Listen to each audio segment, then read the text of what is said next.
So we'll get started with the first program of the afternoon, and here to introduce our artist.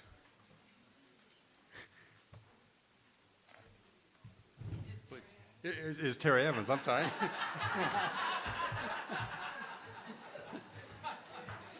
Just to be sure.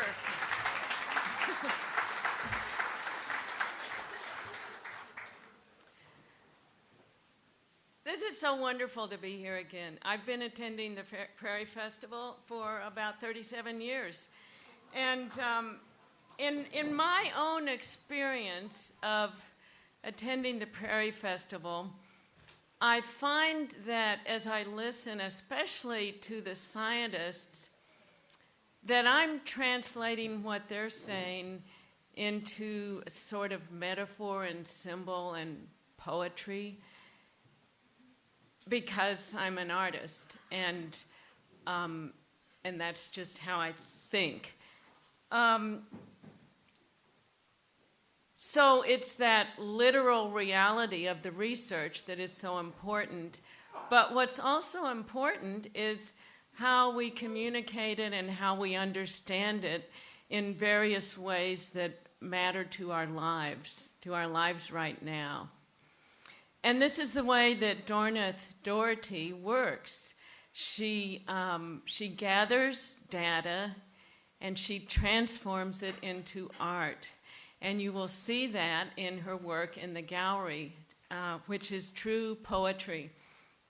She's inspired by science and agriculture. And I've been trying to get Dornith here for 3 years, and she finally had a year where she had some time to come. She's had exhibition conflicts in the preceding years, so I'm very, very thrilled that she's here. Dornith has, she collaborates with scientists. And in a little way, I witnessed this yesterday at lunch when she and David Van Tassel started having a conversation about X-ray machines that are used in seed banks. So it seemed to me that they were kind of communicating in clear ways with each other, and I was just observing. Dornith is a Guggenheim Fellow. She teaches at the University of North Texas in Denton. She has traveled. This is one project that she's showing here. She's done many fascinating projects, but in this project, she has traveled to Russia, Australia, England, Norway, and has worked a lot at the U.S. Department of Agriculture National Center for Genetic Resource Preservation in Colorado. So and then including Svalbard in the Arctic, the Global Seed Vault, which safeguards the seeds from the whole world, always with the thought of future use for when we will need these. The shocking thing is that we need them now. Right now, Syria has lost the ability to have access to their own seed vault because of the war. So they are requesting seeds right now from Svalbard. So I mention this just because I think probably all of us in this room feel a sense of urgency about what we're doing with food and agriculture and with climate change in general. And it's heartening to me to know that artists are dealing with this too. And so it is my great pleasure to present to you Dornith Doherty, whose work is true poetry about these issues.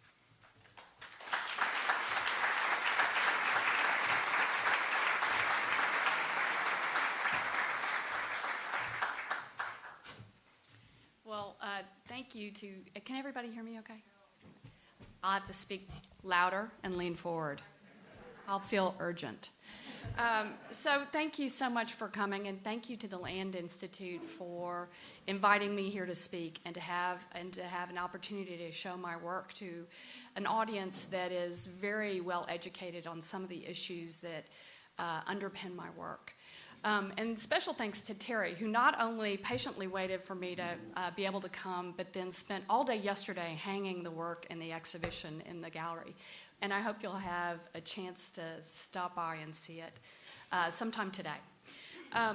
It's really an honor to be here, and I've so enjoyed, like I'm sure all of you have too, it's been so interesting to hear the conversations and make the connections between the scientists and the other people who have spoken today.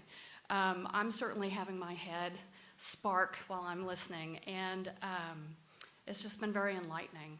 And I'm here, of course, to speak about a project that I am passionate about. I've been working on this for 7 years now, and I'll just get started. So in 2008, I read about the impending, at that point, completion of the Svalbard Global Seed Vault, located on an island only 700 miles from the North Pole. This remote and secure seed bank is buried deep inside the top of a very tall mountain that was selected because if both polar ice caps melt, the seeds will still be above the waterline. It is also, the seed vault itself in Svalbard is below the permafrost. Are you hearing that noise? It's really not my voice. I have a timbre to my voice. Ooh, that's good. Just to keep y'all awake.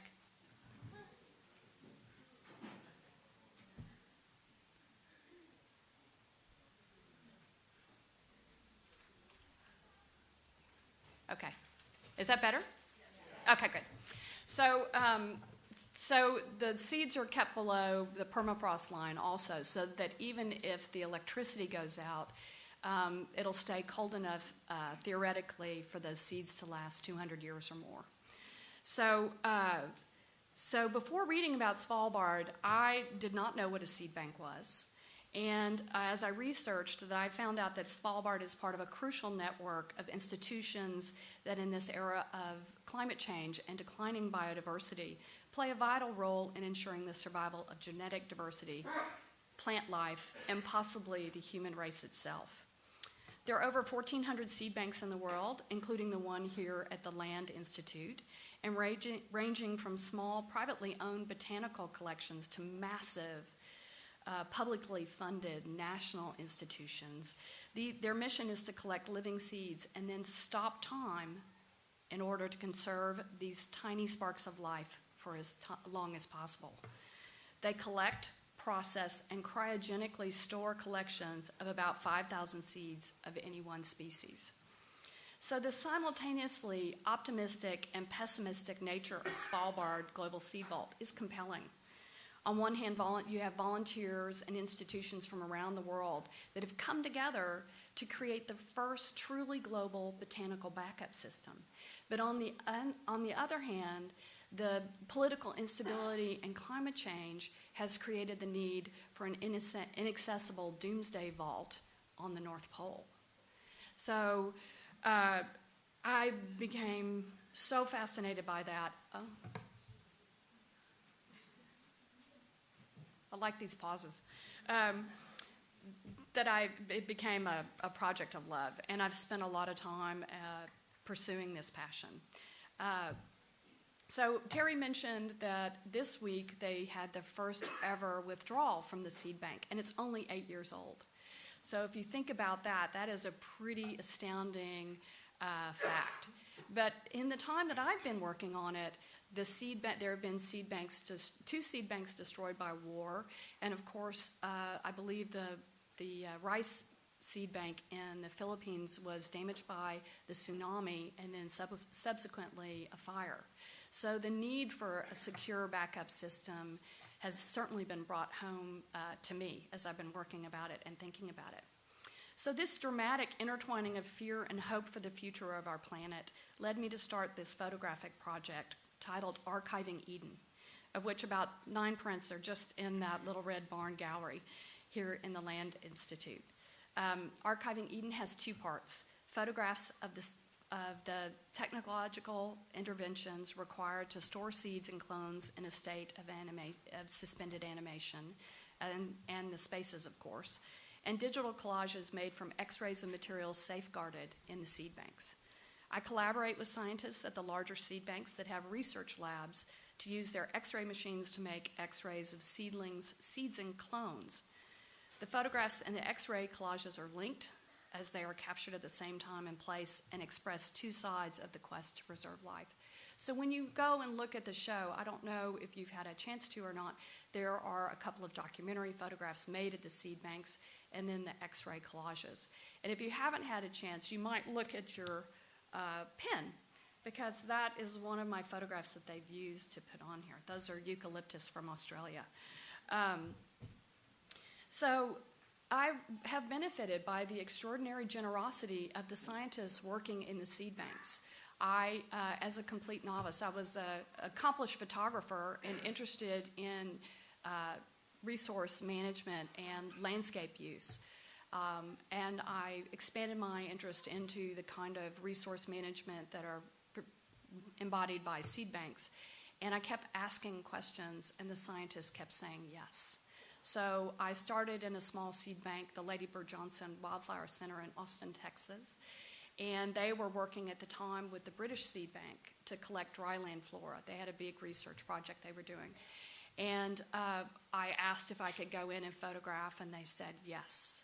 And then I worked my way up to the National Center for Genetic Resources Preservation in Colorado, which is a very secure facility. And I asked if I could work there, and they said yes. And then I said, hey, what's that X-ray machine over there? Can I use that? And they said yes. And then it turned into them growing things for me. So I would call and I would say, hey, I'm coming in a few weeks, and they'd say, okay, what do you want to X-ray today? And I'd always ask, of course, what are you working on? But it turned into this wonderful collaboration that was only just they're so generous. And it's also been good for them because, of course, they were doing research on clonal materials, and they would try to be looking at where that's too technical, where the little parts of the clones would come together. And being a photographer, I would sit there and push buttons on the X-ray machine until we could get exactly what they needed to be seeing. So that was super fun. And of course, every time you go to a seed bank, and I had that here with Scott, I said, I want to photograph your seed bank. And they would say, there's nothing here of interest to photograph. There's nothing here. And I would just go, yeah, I know, yeah. And then I'd come in, and of course, it's such an amazing thing, what we're trying to do. So this artwork that I'm making is really inspired about what this says about our particular moment in history. I'm very interested in a few points. And since I don't have the ability to show you the work, I'm going to kind of talk about some of the things that underpin the photographs that when you're looking at them, you may not pick up. I'm very interested in how cultural aspirations and fears govern what resources are saved and why. The tension between dispersal and containment. The race between reproductive power and extinction. The scaling of time cycles that might be measured in seasons or lifespans or even centuries. And the expansion of scale from tiny seeds in these monumental collections. So you have seeds that may be the size of a grain of sand that have the power to regenerate life, that are stored in tiny astronaut packages. If you're in the US, they're in astronaut packages. In these massive vaults with 12-foot thick walls. I'm also interested in the far-flung networks between individual scientists and institutions that exchange materials and research. That would be including the Land Institute. And the technological interventions I encounter in the facilities that are employed to preserve biodiversity. So since starting this project, I've photographed a historically and geographically diverse range of seed banks, as Terry mentioned. So far, 16 on 4 continents. They range from the historic Vavilov Institute in Russia to the brand new plant bank in Australia. Interestingly enough, the Vavilov Institute has, if you don't know this story, during World War II, Leningrad at the time had a 3-year siege and a famine. And they don't know exactly how many people, scientists at the seed bank died because they purged the records. but there were the scientists that were working in that collection, which was the most complete and biodiverse collection in the world at that moment, starved rather than eating the seeds in the seed bank. They wanted to project the collection so badly. And, you know, as I've worked, I was surprised to see how much of the work is done by hand. I had a very James Bond kind of image in my head, which, of course, some of the seed banks look like that. But it's really done by individuals, very dedicated individuals and volunteers who do a lot of the work. So the complex issues surrounding large-scale collections of seeds springs from the political and economic control of one of the world's most basic resources. As these collections may be used to augment or restrict food supplies, serve as material for research on plant-based industrial products such as plastic or fuel, or reintroduce species due to climate change or civil strife. And this link to power leads to the need for secure spaces.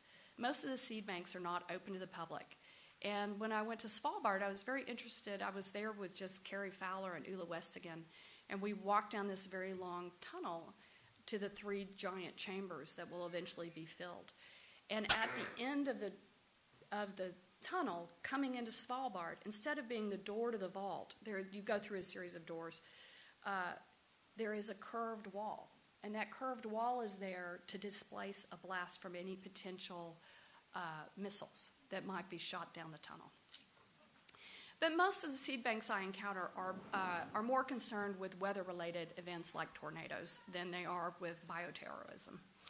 So the fascination with the search to preserve life from the level of individual seeds led me to use the seed bank's X-ray machines to make images of seeds and tissue samples contained in these crucial collections.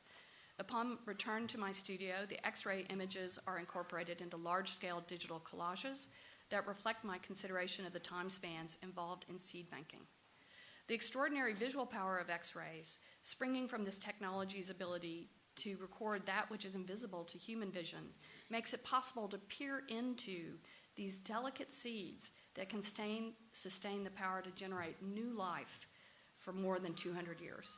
And of course, those of you in the audience, I'm sure, I've seen people nod, there are seeds that they found, wheat seeds that were 2,000 years old in tombs that were able to be sprouted, as well as recently they found a 32,000-year-old tuber in Siberia that came back to life. So this visual portrayal of the kind of simultaneously delicate and resilient nature of the seeds underpins a lot of the work that I make, especially in the digital collages. So, and all of you know this, but some plants such as apples, citrus, and potatoes change when they're grown from seeds. You don't grow a plant with the same characteristics as the parent plant. So because of this, these plants are cloned. As an example, all Granny Smith apples are derived from one single tree grown in Australia 150 years ago. And I'm fascinated by cloning. You may notice that the circular shape of the X-ray collages in my work included in the show, confronted by I'm wondering if it's my metal bracelet. I'm going to try everything. Right? Well, not everything. There is a limit. Okay, so anyway, I'm fascinated by cloning, and you can see that I make these circular collages on sometimes. And I created those collages from X-rays of agricultural plants grown from clones and agricultural seeds. For me, they speak not only of the process of cloning and regeneration, but he's shaking his head. But he's not pointing his finger at me, so that's good. But they speak to the process of cloning and regeneration, but also the cycles of time. And I'm also a member of, the Irish diaspora. My family were famine boat people. And so when I think about cloning, I immediately go to the narrow, shallow gene pool of the potato famine and the risk associated from cloning and disease. Even though they've found disease-resistant potatoes now, they're dealing with the problems with cloning and bananas at the moment. So the criteria for selecting which seeds are saved and which plants are deemed most important varies from bank to bank. Some seed banks operate on a personal or community scale, where individual farmers decide which seeds to save from one growing season to the next. My focus in Archiving Eden has been primarily on the larger national and international seed banks, whose seed-saving policies also vary from country to country. The U.S. policy for the National Center for Genetic Resources Preservation is to acquire and preserve biological diversity that underpins a sustainable U.S. agricultural economy, whereas the Millennium Seed Bank in England has worked with 80 partner countries to save 11% of wild plant species, and has a publicized goal of saving 25% of the world's species by 2020. An important question this raises for me is why do some seed banks save all the species, and why do some only focus on agricultural? Especially since, as we're seeing here at the Land Institute, we don't know necessarily what wild species will be of value in the future. And of course, the answer to this reason is money. You know, access to economic resources is a factor that impacts seed collections, even for the largest banks. The size of seed bank collections are not necessarily a reflection of the richness of their botanical diversity, but rather a reflection of the resources they're able to devote to their efforts. Everyone here at the Land Institute, oh, I had just skipped a page. That's funny. It's because of the cycle. So seed banks are often located in remote locations, and scientists may conduct their research in relative isolation over long periods of time. Supporting their efforts is an expansive professional network that fosters the exchange of research, botanical materials, and information. This global exchange mirrors, in some ways, the exchange of materials and information between the new and old worlds that began after 1492. The use of Delft or indigo blue in the X-ray collages of the eucalyptus plants that you have on your buttons and that you'll see in the exhibition references not only the process of cryogenic preservation, central to the methodology of saving seeds, but also the intersection of East and West, trade, cultural exchange, and migration. At times, I even question if seed banks, by transporting packets of seeds to distant locations, might be seen as a new evolutionary adaptation, a human technological intervention and extension of natural seed dispersal systems. Archiving Eden brings to light my considerations of the issues surrounding the role of science and human agency in relation to seed banking, including the economic factors and political agendas that affect the research pursued with the collections and the spaces in which the seeds are kept.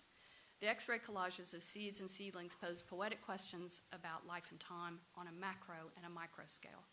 So this is just a brief and incomplete survey of the parts of my project. And I hope my poetic visual artifacts made from images of delicate and resilient seeds connecting the past and the future of our planet are of interest to you. Thank you.